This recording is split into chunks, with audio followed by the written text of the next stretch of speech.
Canada and the EU just dropped a bomb on the US, and let's just say Trump is not taking it well. While Washington's been busy with trade wars and political drama, two of its closest allies quietly teamed up behind the scenes.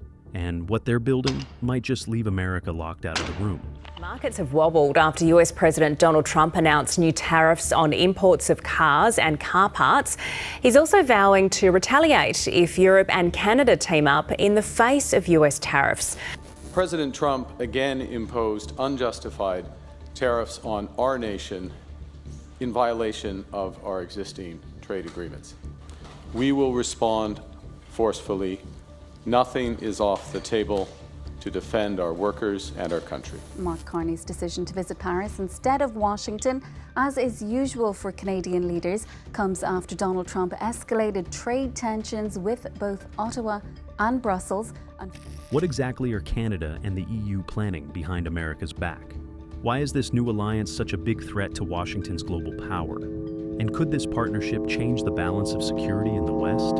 Let's answer all these questions in this video. In March, Canada quietly began talking with the European Union about something big, stepping back from its defense dependency on the United States and getting cozier with Europe when it comes to buying military hardware, including fighter jets. A senior Canadian government official confirmed the shift, speaking anonymously because they weren't authorized to spill the tea publicly. According to that official, the plan doesn't just involve buying more European-made weapons. It includes building some of them right on Canadian soil. Yes, Canada is now looking at potentially assembling fighter jets at home. It's a bold move, especially considering the current political heat between Ottawa and Washington. With Donald Trump throwing tariff threats and openly joking about turning Canada into the 51st U.S. state, the timing couldn't be more dramatic. Back in Ottawa, Defense Minister Bill Blair was handed a pretty sensitive task by Prime Minister Mark Carney. Take a hard look at the U.S. F-35 fighter jet deal and see if there's a better fit out there, given the changing environment, as a defense spokesperson put it. Translation: Canada might be second-guessing its deal with Lockheed Martin. Carney said that local production potential is a major factor in rethinking the deal. One proposal from Sweden's Saab has caught some attention, especially since it promises that the Gripen fighter jets would be assembled and maintained right in Canada, a tempting offer for a country trying to beef up its own defense industry.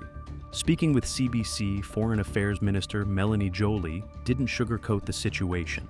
She said Canada's been leaning way too heavily on the US for its defense needs. According to her, it's time to build a stronger military manufacturing base at home and find new global partners to work with. She added that she flew to Europe in February to help lock down this new defense cooperation, and the early results are looking good. Right now, Canada's deal to buy 88 F-35s from the US is technically still active, but only the first 16 aircraft have had funds legally committed. The rest? Let's just say it's a big maybe. Meanwhile, Carney recently visited French President Emmanuel Macron in Paris and UK Prime Minister Keir Starmer in London, his first overseas trip since being sworn in. And while he was there, Brussels had its own announcement. The EU dropped its Readiness 2030 security strategy, which basically told member states, buy European people. The new strategy urges EU countries to prioritize buying their military equipment from European suppliers. The only exception? If buying from outside Europe offers significantly better prices, performance, or delivery times. The bloc is also putting its money where its mouth is. Future defense loans will only go to countries that buy at least 65% of their gear from within the EU, or from Norway or Ukraine.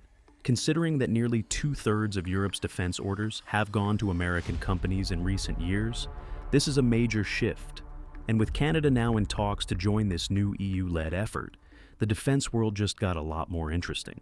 Prime Minister Mark Carney also went north, way north, and during his visit, he announced that Canada would be dropping a cool $4.2 billion on a new radar system from Australia.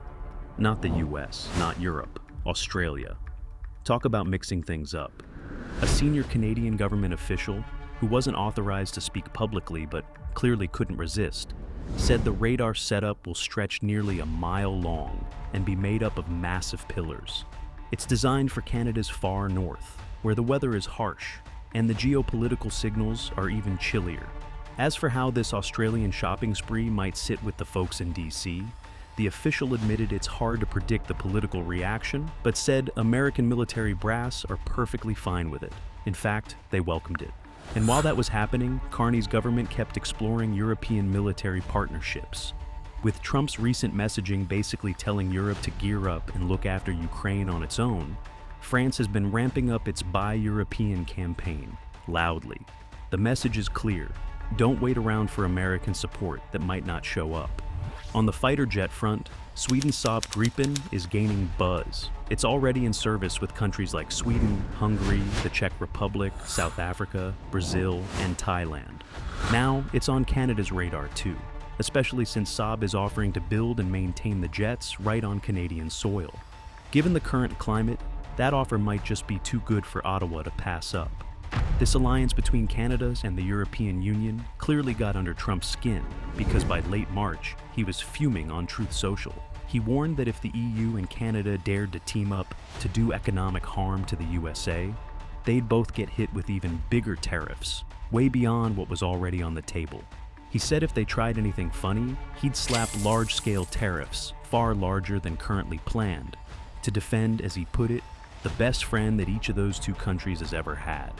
That threat came just one day after Trump had already ramped things up with a fresh 25% tariff on imported vehicles, expanding the already sprawling trade war and triggering fresh outrage from allies. European Commission President Ursula von der Leyen didn't mince words. She called the move terrible for business and even worse for everyday consumers. Meanwhile, Prime Minister Mark Carney in Canada fired back, describing the tariffs as a blatant attack on Canadian workers. He said Ottawa was already weighing its options for striking back. These new vehicle tariffs officially took effect April 3rd, right after Trump finalized a round of reciprocal tariffs targeting countries he blamed for America's trade deficit. That list included pretty much everyone: Mexico, China, Canada, you name it. These auto levies were stacked on top of earlier duties placed on steel and aluminum, meaning the economic squeeze was spreading fast and wide.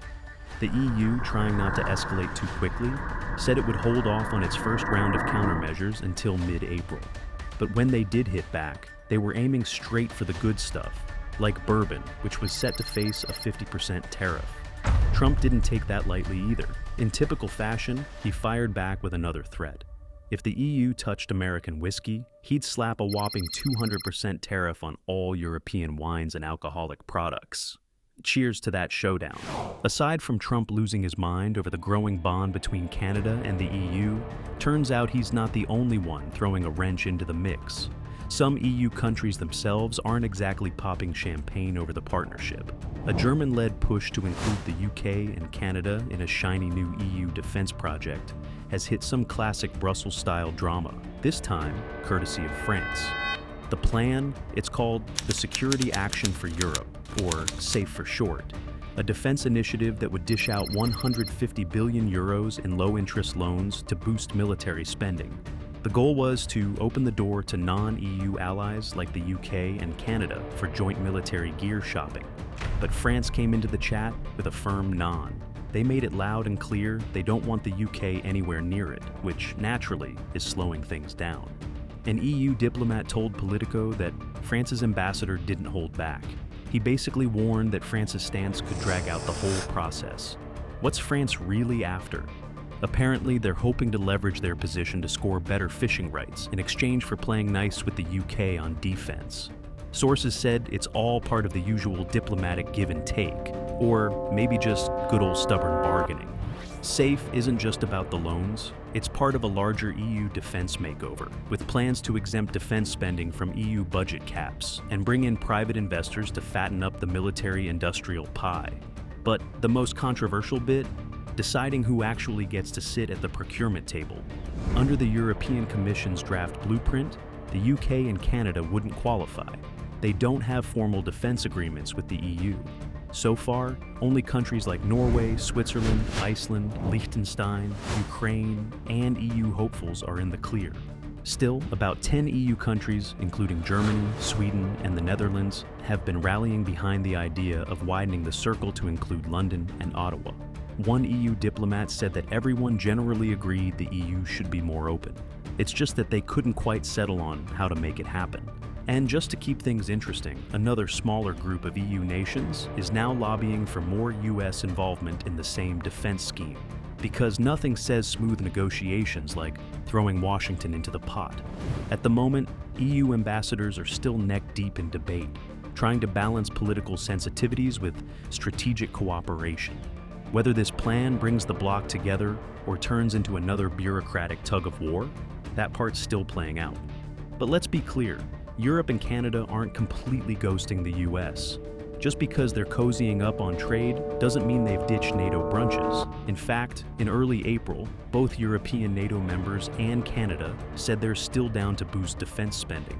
But when it comes to US demands for how much they should be shelling out, the mood was lukewarm, especially with Trump acting like he's ready to slide into Putin's DMS.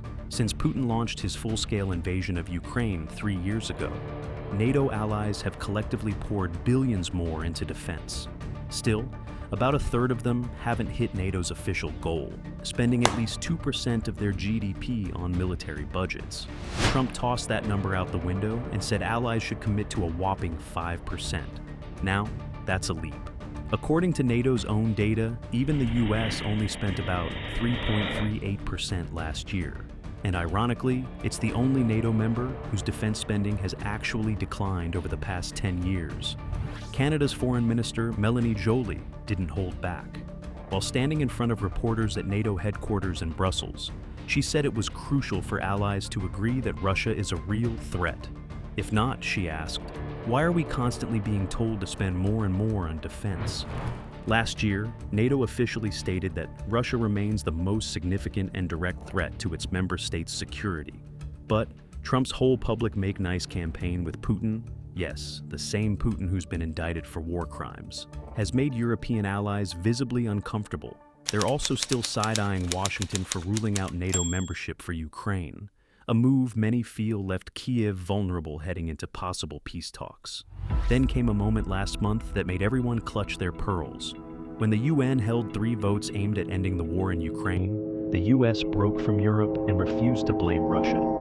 That move sparked alarm bells across the EU and Canada. US Secretary of State Marco Rubio tried to cool the tension, saying America isn't demanding that allies hit the 5% mark tomorrow, but he insisted it's what NATO needs to face the threats it's already identified. Rubio said this kind of defense spending was essential to upgrade NATO's military muscle. He also insisted that the US remains fully committed to NATO, just as involved as ever, he claimed, but that the alliance has to feel mutual. In his words, it's time for NATO partners to step up and strengthen their own military forces. And when asked if the US itself would walk the 5% talk, Rubio responded, "Sure, we're heading there now." French Foreign Minister Jean-Noël Barrot wasn't exactly leaping to sign on to Trump's math. He said France is aiming for a defense budget in the 3% to 3.5% range, which, he pointed out, is actually in line with what the US is spending. He also took a little jab at the defense shopping list, saying that future investments should lean toward European-made gear rather than American imports. After all, right now, about 2/3 of NATO countries' military purchases are going straight into US defense company pockets. Norwegian Foreign Minister Espen Barth Eide chimed in too, saying that NATO is still working on setting a new collective spending goal, with plans to announce it at the next summit in June. But as for Trump's 5% pitch, Eide said that's a lot higher than even what the US is spending, and not everyone's ready to slap that number on the table. According to him, sure, more money needs to be spent, but it needs to be spent wisely.